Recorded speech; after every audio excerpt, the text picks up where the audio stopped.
Hey guys, welcome back to my channel. This is Dharmesh and with another informative video. So I just test rode the Volkswagen Taygun, the 1 liter automatic yesterday, and I would like to make a video about it, probably a review, because I was kind of searching for a review for this 1 liter for quite some time now, and I didn't find any much content on the internet, because everyone is doing the top end 1.5 liter review. So I just wanted to see how this would ride, because I am also a prospective buyer. I'm looking to buy one for myself. So without getting delayed, let's get started. Before we start, I would like to request all you folks to please do subscribe to my channel, and that would really help me motivate myself to do such content in the future.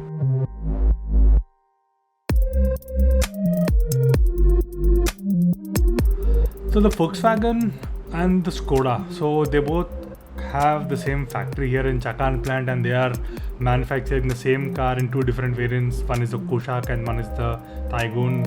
The Kushaq came a little earlier, and it has its own set of issues that people are really fearing to buy one for themselves. But now the Taygun has come up, and people are still fearing that it might have the same issues as the Kushaq as well. And that is true in some sense, because they both are coming from the same factory. They both are the same cars, basically, only with a design change that you can talk of. But before we going deep into that issues, let me talk about the car itself and how it rides. So yesterday I got an opportunity to ride the 1 liter automatic. I was looking to drive this for quite some time now, and it has been really busy with all the test drives near the dealers. So I've requested the dealers to come to my place and then give me a chance to ride it, because I could get some free time and free roads. Probably I can ride it for a few kilometers to really test it out. And thankfully they came to my place at around 7:38 p.m. in the night, and I couldn't get much footage because it was really dark. And but I would like to share my thoughts of how I liked the car and whether I'm going for it or not. So let's come to the first point, that's the design.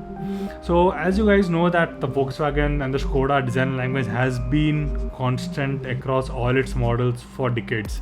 So even if you see the Rapid or the Vento or the Polo, I think from the last decade they have been maintaining the same design language, the same straight lines that you see, and those designs never age. They look fresh no matter what. So that's the same thing with Taygun as well. So it might look like the younger brother of the Tiguan or probably the elder brother of the Polo, but it is very minimal in its design. It looks fresh, and it will look fresh for the coming years as well. And the most striking thing about the car would be the tail end, the tail lamp that actually goes from end to end. That is just beautiful, and in the dark it even looks even more good. The LED DRLs are pretty minimal. The headlights are halogen, and they do their pretty good job. The throw is very good, and I think overall the car looks decent enough. And coming to the interiors, so the interiors is very minimalistic. The one thing that you would really see a difference between the Taygun and its competitors would be the rear space. I think it has the maximum wheelbase in its segment. The space is really humongous at the back. So even if a 6 feet person is driving the car, you'll have lots of legroom at the back, and that is something that people would really want to have in their car in the long journeys, because generally you tend to slouch a little whenever you travel that long.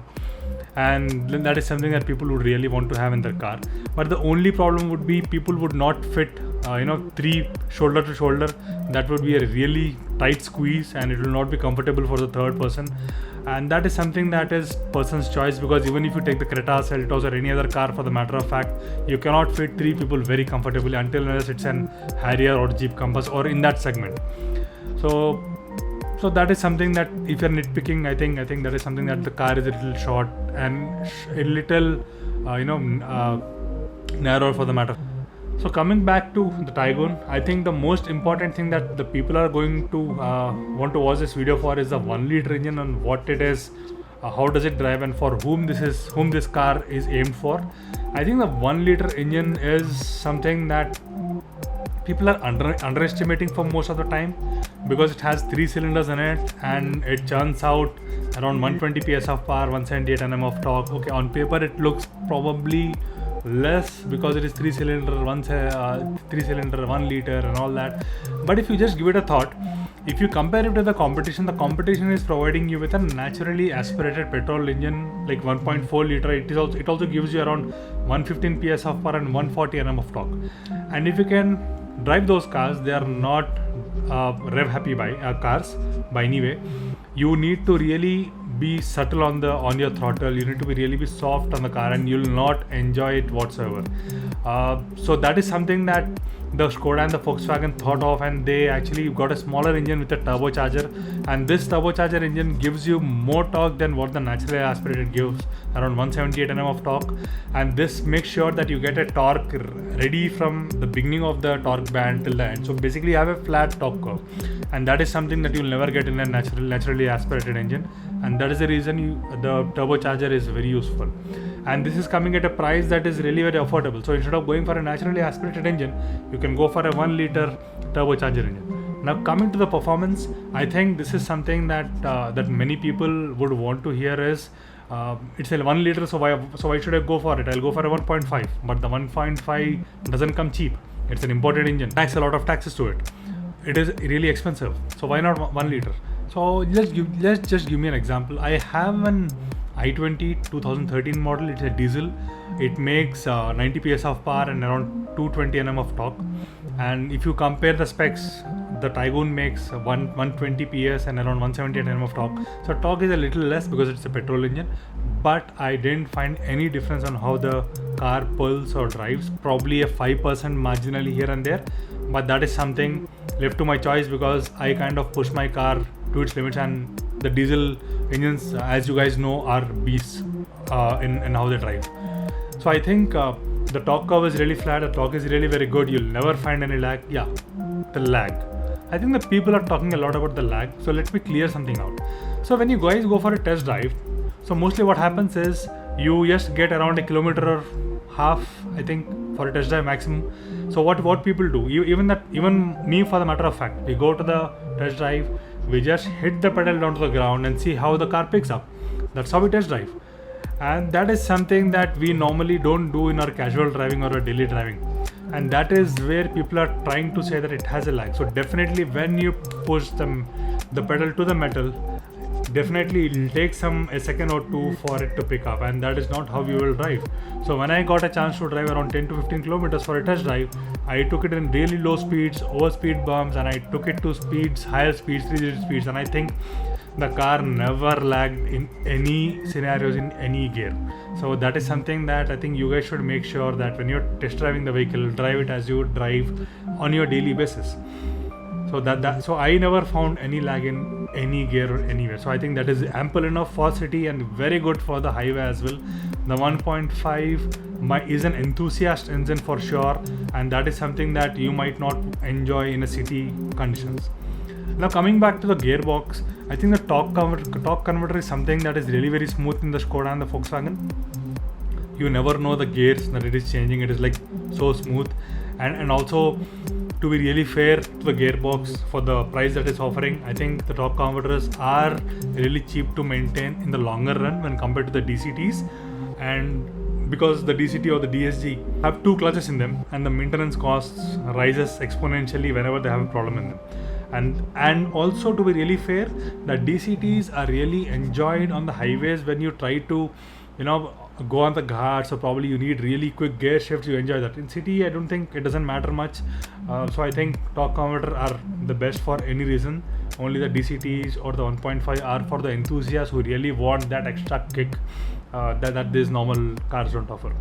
Now coming to the suspension, again this is a really hot topic that people talk about. Is the suspension is a little firm.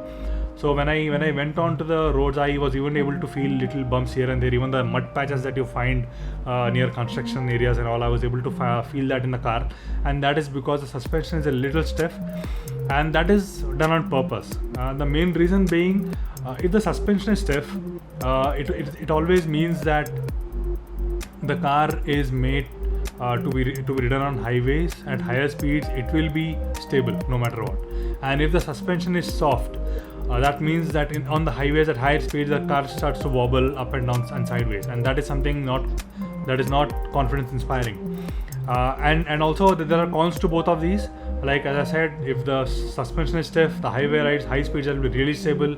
The car will be really confident in driving at high speeds. But the negative thing is, even it's at speeds in double digits and single digits, you will feel the bumps in the car. That's for sure. And softer suspension, you will be really comfortable in slow speeds in city, but on highways you'll be really catching your edge of the seat, saying that what's happening. So that's the kind of thing. So that's a trade-off that the manufacturers have to make. And when you are buying a car worth 15 lakhs plus, so obviously people would want to take them on the highways for at least cruising at Indian speeds at around 100 to 120 kmph. So at that speed, you need to have that capability of the car to be stable. So the stiff means good. The MQAB0 platform that these cars are built in, I've actually built it in such a way that the body roll is very much in control, and that is the reason you see that the space is little small. So if they would have gone to the similar size of the Creta or the Seltos, probably it would have gone a little more bigger. So they had to make a choice on whether to have a body roll in check, whether to have the stability of the car, or they needed to have the proportions that are equal to that of the Creta and the Seltos. And to be really fair, the Creta has a lot more body roll than people just imagine, and even the Seltos has a little bit of it, but Creta has the most in this segment. And I also tested the MG Aster a couple of days back, and I really thought that the interiors of the Aster are really next level. Like, you can even find those interiors only in Mercedes probably. So that is the kind of build quality that they use. But I think the major problem would be its drive quality. The body roll is really very bad. So this has been plaguing the MG garage for quite some time now. The body roll in all of its cars are really very bad, and that is something that you don't want to live with on a daily basis. So what do I feel overall? So I think overall the 1 liter engine is really excellent. The automatic torque converter is really great. I think that is something that you can get for the cheapest price in the market in this segment is Kushaq or the Taygun. You will not get any other automatic turbocharger at this price for sure. You have to go 20 plus no matter what. So I think this is a very value for money. Probably the build quality of this car is good from the outside, but the interiors and all, they look a little cheap because they had to do a lot of cost cutting, and it looks on par with the competition, but it is not up to what Volkswagen generally gives the market in its product. So it is not on that level, but it is okay for the price that you pay. And I think as I spoke to the Volkswagen guys, they have said that as the Taygun has launched a little later than the Kushaq, they all knew the issues what Kushaq was going through and they fixed it. So the Kushaq had issues like the EPC errors, the noise coming from its brakes, and the door rattling noises. So these are the common issues that people are facing. I think all those are fixed now in the Taygun, and probably it should be a better car to run from here on. So those are my thoughts, guys. So I think I gave you enough information to make a decision on the 1 liter engine and the automatic mode specifically. So please do let me know in the comments below if you liked the review and if you would like to know more about what you want to hear from me.